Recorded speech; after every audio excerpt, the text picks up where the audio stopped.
आज सबसे पहले आप सबको दिल से बहुत बहुत धन्यवाद। आपने जो सहयोग किया है और अपने जीवन के अनुभव जो आपने हमारे साथ साझा किए हैं। कल हमने आपको एक ईमेल एड्रेस दी थी 108saiji@gmail.com। हमने कहा था इस ईमेल पर आप अपने जीवन के गुरु कृपा के, भगवत कृपा के अनुभव साझा कीजिए। हम आपके जीवन के अनुभवों को औरों के साथ साझा करेंगे, जिससे भक्तों के मन में और अधिक उत्साह बढ़ सके। आपने पूर्ण सहयोग किया है। कल शाम से लेकर अभी तक 70 से ज़्यादा अधिक भक्तों ने अपने अपने अनुभव हमें ईमेल के माध्यम से भेजे हैं। ईमेल एड्रेस थी 108saiji@gmail.com। मुझे बड़ी खुशी हुई कि सद्गुरु स्वामी टेऊराम महाराज जी की कितने भक्तों पर कृपा हुई है। वह परमात्मा अनंत अनंत रूपों में अलग अलग तरीके से अपने भक्तों की रक्षा करने आते हैं। और ऐसा ही प्रसंग कल रात मुझे सुनने को मिला। कल रात मैं अपने रूम में आचार्य सद्गुरु स्वामी टेऊराम महाराज जी का जीवन चरित्र अध्ययन कर रहा था। तब संत लक्ष्मण जी रूम में आए और बताने लगे, मैं आपको सद्गुरु स्वामी टेऊराम महाराज जी का एक बड़ा ही सुंदर प्रसंग बताता हूँ। वह बताने लगे, सन 2009 में लोनावाला आश्रम का निर्माण कार्य चल रहा था। बहुत सारे लोग हमने कार्य पर लगा रखे थे। कहा उस समय लोनावाला के एक भक्त दादा भगवान दास जी मेरे पास एक कारीगर को लेके आए जो फर्नीचर बनाने का कार्य करता था। उसका नाम राम भरोसे था।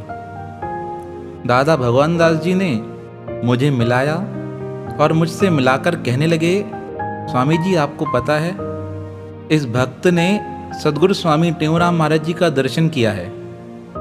संत लक्ष्मण बताने लगे, जी उनकी बात सुनकर पहले तो मैं बड़ा उत्सुक हो गया।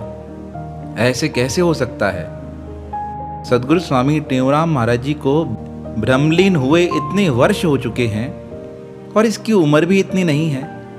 इसने कैसे दर्शन किए? तब वह राम भरोसे जो फर्नीचर का कार्य करता था, वह अपना अनुभव बता के कहने लगा, महाराज जी इस मंदिर में फर्नीचर का कार्य चल रहा था, घिसाई का काम हो चुका था। अब यहाँ के फर्नीचर पे पॉलिश करनी थी। अब पॉलिश करने की जिम्मेदारी मेरी थी और मेरे को 2-3 दिन हुए थे कार्य पे लगे हुए। कार्य बहुत था, मंदिर का निर्माण होने वाला था, तो अधिकतर मैं आश्रम पर ही रुकता था। तो राम भरोसे बताने लगा, एक रात्रि को मैं सोया पड़ा था। तभी अचानक से ऊपर पहले फ्लोर की ओर मेरी नज़र गई तो मैं देखकर हैरान हो गया। एक दाढ़ी वाले बाबा हाथ में डंडा लेकर इस आश्रम पर चक्कर लगा रहे हैं। कहा मैं तो जानता नहीं था कौन है, पर मैं हैरान हुआ इतनी रात्रि को कौन चक्कर लगा रहा है। पर जैसे तैसे मैं करवट बदलकर सो गया। दूसरे दिन प्रातःकाल जो मेरे साथी थे 3-4 लोग, उनको यह बात बताई तो वह सुनकर हंसने लगे। कहा तुम्हें कोई मति भ्रम हुआ होगा, ऐसा कैसे हो सकता है? हम इतने समय से कार्य कर रहे हैं, हमें तो कोई दिखाई नहीं दिया, तुम्हें अचानक से कोई दिखाई दिया। तो कहा राम भरोसे कहने लगे, मैंने उन्हें बताया, अरे बाबा थे, हाथ में डंडा था और मैंने तो कभी ऐसा कोई संत देखा ही नहीं या ऐसा कोई व्यक्ति देखा ही नहीं। कहा 3-4 दिन गुजर गए।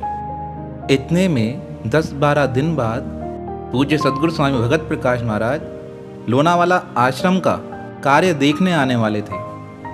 अब उनके लिए तैयारी होने लगी।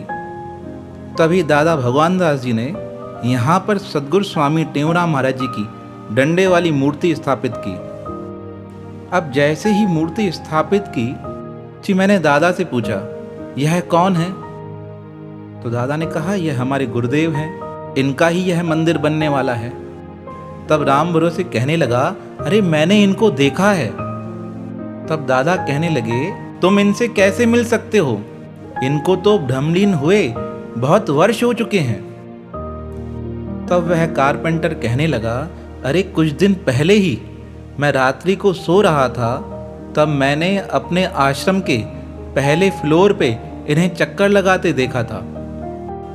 पहले तो मुझे विश्वास नहीं हुआ, पर जब से आपने यह मूर्ति लगाई है, अब तो मेरा विश्वास पक्का हो गया है कि यही महापुरुष उस दिन रात को आपके आश्रम पर चक्कर लगा रहे थे।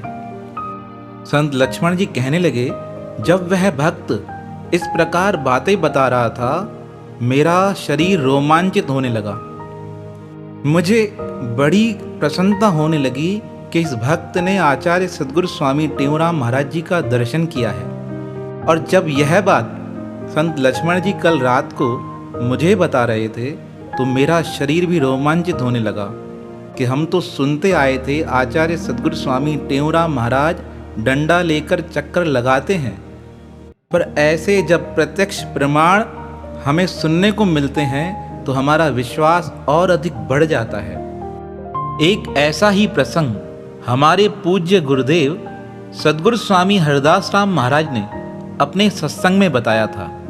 शायद 1995 या 96 की बात है। मुझे वह स्मृति में कम आ रहा था, इसलिए कुछ दिन पूर्व मैंने संत परशुराम जी को फ़ोन किया। मैंने कहा, आपको ध्यान होगा क्योंकि आप डबरा आश्रम पर रहकर आए हो। तो उन्होंने वह पूरी बात बताई।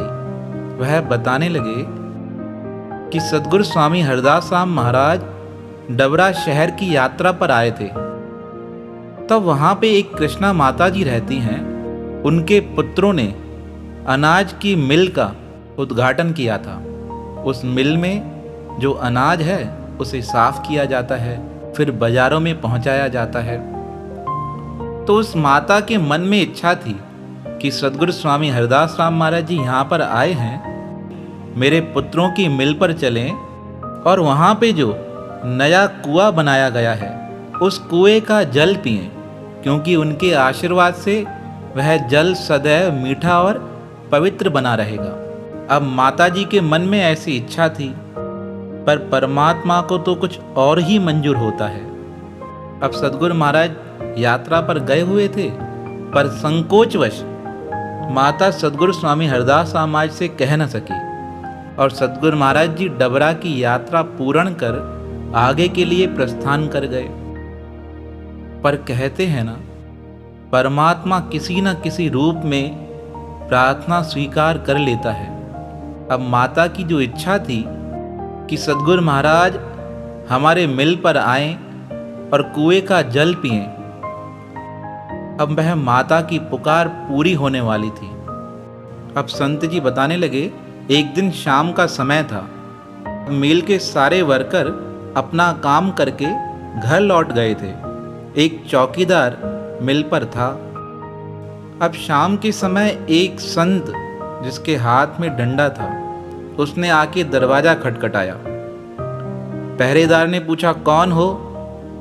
कहा, मुझे पानी की आवश्यकता है, पानी पीना है। अब पहरेदार सोचने लगा, कोई राहगीर होगा, मुसाफिर होगा, ऐसा सोचकर वह नलके से पानी भरने लगा। तब वह संत कहने लगे, अरे नलके का पानी नहीं, जो कुआं बना है ना, उस कुएं का पानी बड़ा मीठा है, मुझे उस कुएं का पानी पिला दो। अब पहरेदार सोचने लगा, यह राहगीर कभी मिल में आया नहीं, इसे कैसे पता कि यहाँ कुआं है और कुएं का पानी मीठा है। पर उसके मन में थोड़ा तो संशय हुआ, पर उसने अपना ध्यान इस बात की ओर अधिक लगाया नहीं। वह उनकी बात मानकर कुएं से पानी भर के आया और उन्हें गिलास में पानी भर के दिया। अब उन्होंने पानी पिया और कहने लगे, सदा खुश रहो। ऐसा कहकर वह तो अंतर ध्यान हो गए। 3-4 दिन गुजरे। जो पहरेदार था किसी काम से माता कृष्णा के घर आया और घर आकर वह जैसे ही एक तरफ बैठा तो उसका ध्यान आचार्य सद्गुरु स्वामी टेऊराम महाराज जी की मूर्ति की ओर गया।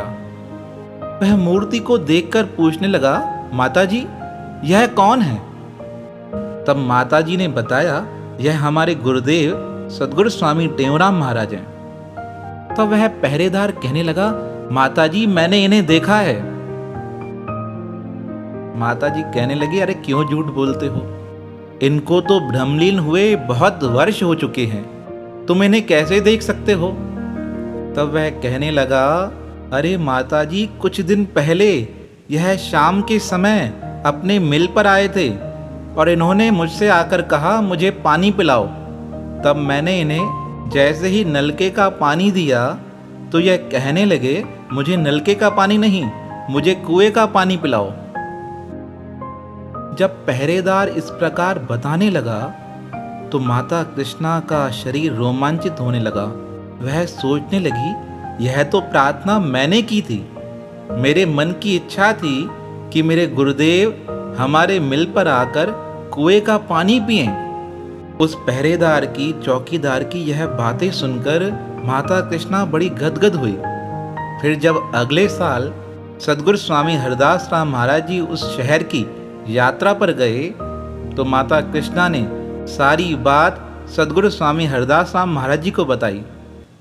कहते हैं पूज्य गुरुदेव सद्गुरु स्वामी हरदास राम महाराज बड़े प्रसन्न हुए और उन्होंने उस माता जी से कहा, जिस पहरेदार ने आचार्य सद्गुरु स्वामी टेऊराम महाराज जी का दर्शन किया है उसे हमारे पास लेकर आओ, हम उससे मिलना चाहते हैं। कहते हैं तब तक वह चौकीदार कार्य छोड़कर जा चुका था। उसके पश्चात पूज्य गुरुदेव स्वामी हरदास राम महाराज शहरों की यात्रा पूर्ण कर जयपुर में आए तो सद्गुरु महाराज ने यह सारी बात सत्संग के मध्य बताई थी और कहा था, वह परमात्मा आता अवश्य है, पर कब आता है? जब पुकार सच्ची हो। तब सद्गुरु महाराज ने बताया कि हमारा विश्वास हमें बड़ा फल देता है, हमारी श्रद्धा सच्ची है, हमारा विश्वास सच्चा है तो परमात्मा चल के आता है।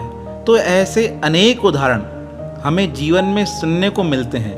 अगर आपके जीवन में भी ऐसी कुछ घटना घटित हुई हो तो हमें अवश्य लिखकर भेजिएगा, क्योंकि इससे भक्तों के मन में प्रेम और उत्साह बढ़ जाता है। मैंने आपको ईमेल एड्रेस तो बता दी है, 108 saiji@gmail.com। आप इस पर अवश्य लिखकर भेजिएगा कि महापुरुषों की कृपा कितनी अनंत है, वह कितने लोगों के कल्याण के लिए स्वयं धरती पर अवतार लेकर आते हैं। ऐसे वंदनीय आचार्य सद्गुरु स्वामी टेऊराम महाराज जो अनंत रूपों को धारण कर भक्तों की मनोकामनाओं को पूर्ण करते हैं, ऐसे आचार्य श्री के चरणों में हमारा बारंबार प्रणाम है, प्रणाम है, प्रणाम है।